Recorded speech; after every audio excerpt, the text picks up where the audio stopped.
Halo teman-teman, ketemu lagi kita di channel Jadumoto, Jaduman Otomotif. Bagi teman-teman yang belum subscribe, silahkan diklik tombol subscribe, kemudian nyalakan lonceng agar mendapat notifikasi saat kami mengupload video terbaru.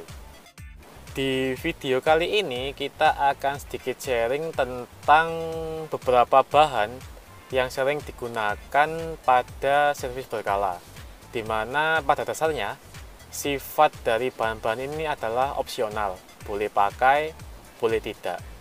Sehingga tujuan video ini supaya teman-teman lebih ngerti fungsi dari beberapa bahan tambahan ini, di mana nantinya teman-teman bisa memutuskan untuk menggunakan atau tidak menggunakan. Sebelum dibahas, disclaimer dulu bahwa video ini hanya menjelaskan fungsi dan cara pakai secara teori, tidak membawa nama salah satu merek. Jadi nanti kalau teman-teman di video ini lihat atau kenal sebuah merek tertentu dari bahan yang kita tunjukkan, itu sama sekali tidak mewakili kualitas dari merek tersebut. Murni cuma fungsinya aja sama cara pakai yang sering kita gunakan. Apa aja bahan-bahan itu? Langsung aja kita bahas.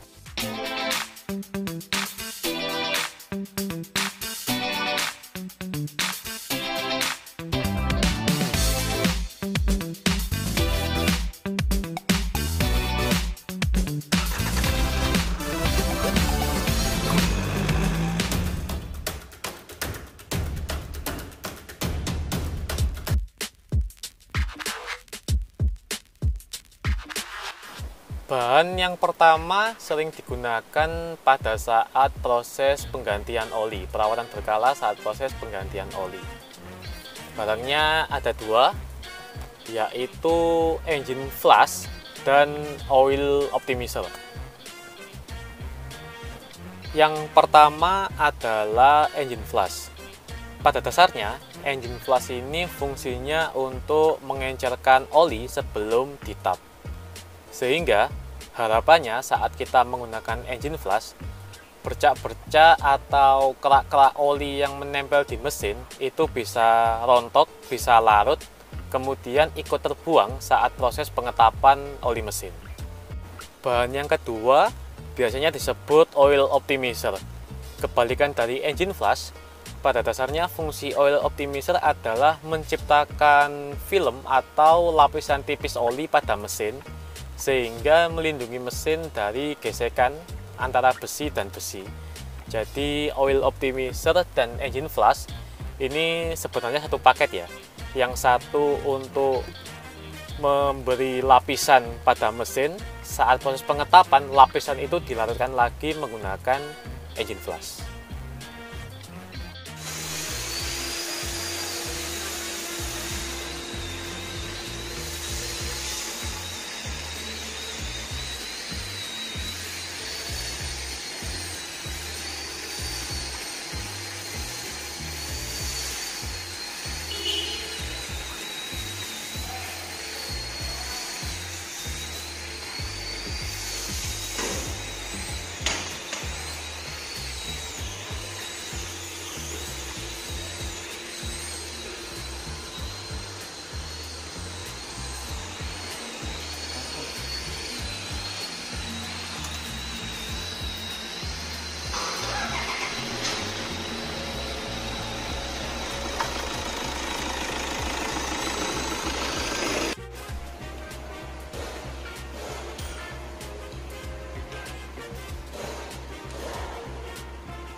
Kemudian proses pada servis yang biasanya dilakukan di bengkel yang kedua adalah pengecekan rem.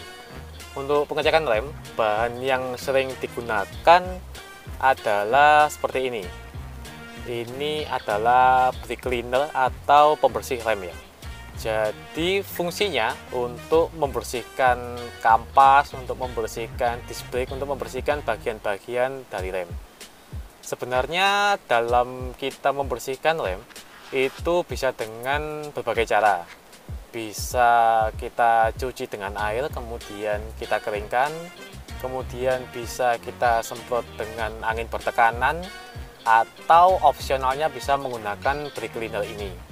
Kelebihannya kalau kita menggunakan brake cleaner, dia itu bisa melarutkan fat atau gemuk ya. Jadi kalau pakai air atau disemprot menggunakan angin, itu saat teknisi menghilangkan fat itu butuh waktu yang lebih lama daripada saat teknisi menggunakan brake cleaner. Sehingga kalau dari sisi customer, jika menggunakan brake cleaner, itu proses pemeriksaan rem, penyetelan rem itu akan berlangsung lebih cepat daripada yang tidak menggunakan brake cleaner.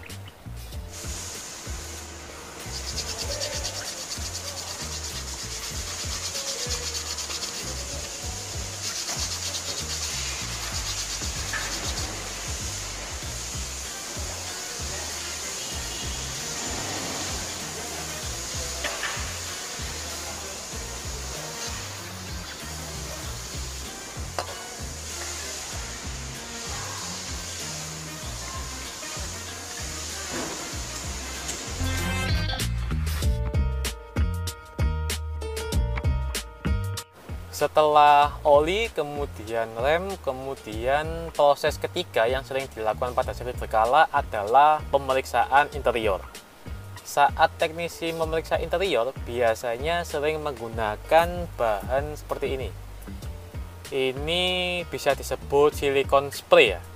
Jadi dia silikon, kemudian pelumas. Biasanya sering digunakan di run glassnya power window atau karet pintu. Fungsinya saat silikon spray ini kita gunakan di karet run glass power window, itu akan melumasi karet run glass sehingga saat kaca power window naik turun itu akan menjadi lebih smooth dan mengurangi suara berisik yang disebabkan oleh gesekan kaca dan karet run glass.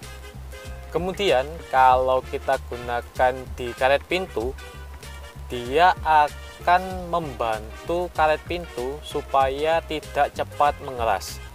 Hal ini berfungsi untuk mengurangi suara gesekan karet dan karet saat pintu tertutup dan mobil sedang berjalan.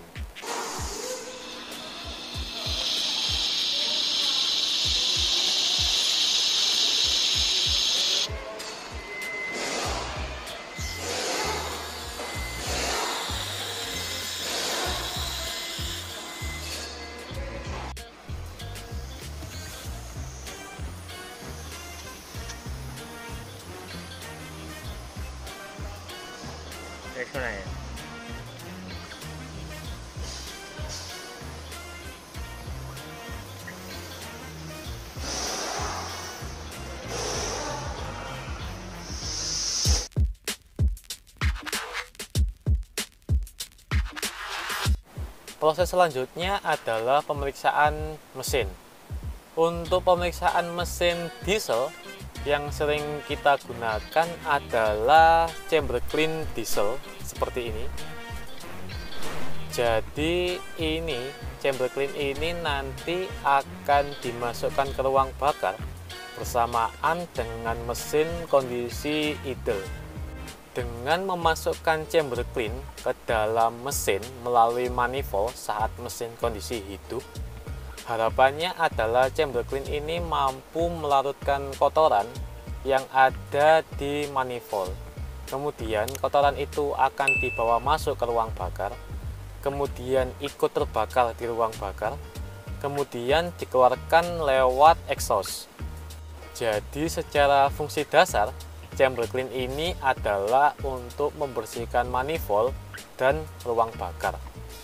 Dengan manifold yang bersih, yang tidak ada kerak karbonnya, hal ini diharapkan dapat mencegah asap hitam dan tarikan berat, sehingga mesin diesel akan selalu optimal.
Sementara saat kita memeriksa mesin bensin, yang kita gunakan biasanya adalah katalitik dan chamber cleaner.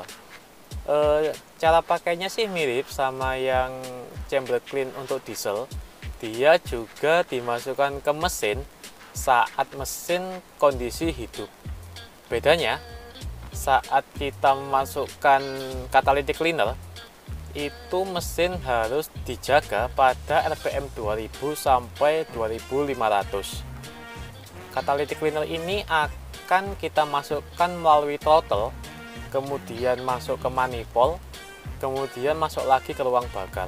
Sehingga secara dasar fungsinya adalah membersihkan kerak pada throttle body, kemudian membersihkan kerak pada manifold, sehingga kotoran pada throttle body dan manifold itu akan dibakar di ruang bakar. Sementara itu, hasil pembakaran dari katalitik dan chamber cleaner ini akan dibawa juga masuk ke katalitik, sehingga dia akan melarutkan karbon dan kerak pada katalitik, kemudian bersama-sama dikeluarkan melalui exhaust. Harapannya jika ruang bakar, kemudian manifold, kemudian throttle dan katalitik bersih, tidak ada kerak, maka tidak akan terjadi keluhan tarikan berat dan mesin bisa tetap optimal.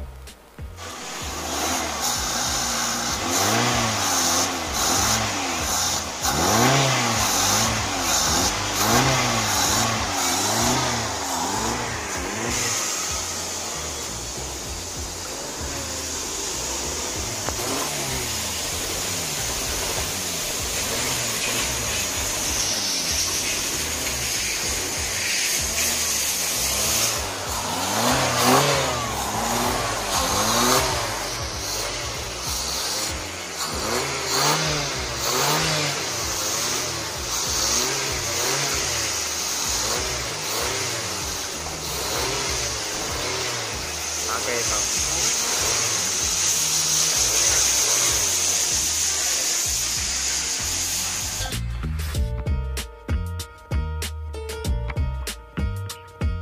selain chamber dan catalytic cleaner, untuk mesin bensin kita juga sering menggunakan engine conditioner. Penggunaan engine conditioner ini sedikit berbeda dengan penggunaan chamber clean yang tadi ya. Untuk engine conditioner, kita akan memasukkan engine conditioner ke dalam mesin dalam kondisi panas, namun mesin dalam keadaan mati. Engine conditioner ini akan dimasukkan ke ruang bakar, kemudian kita endapkan sekitar 20-30 menit. Sebelum akhirnya kita vakum lagi, kita keluarkan lagi dari ruang mesin, bersamaan dengan karbon dan kerak yang sudah larut oleh engine conditioner ini. Fungsinya, kalau kita menggunakan engine conditioner, dia akan membersihkan ruang bakar dari karbon. Masalah utama penumpukan karbon pada ruang bakar adalah kondisi knocking atau ngelitik, di mana saat karbon menumpuk pada ruang bakar, kompresi mesin akan meningkat. Penggunaan bahan bakar dengan oktan rendah itu sangat mungkin akan terjadi knocking saat kondisi ruang bakar itu kotor dengan karbon. Jadi fungsi utama dari engine conditioner adalah mencegah terjadinya knocking karena penumpukan karbon di ruang bakar.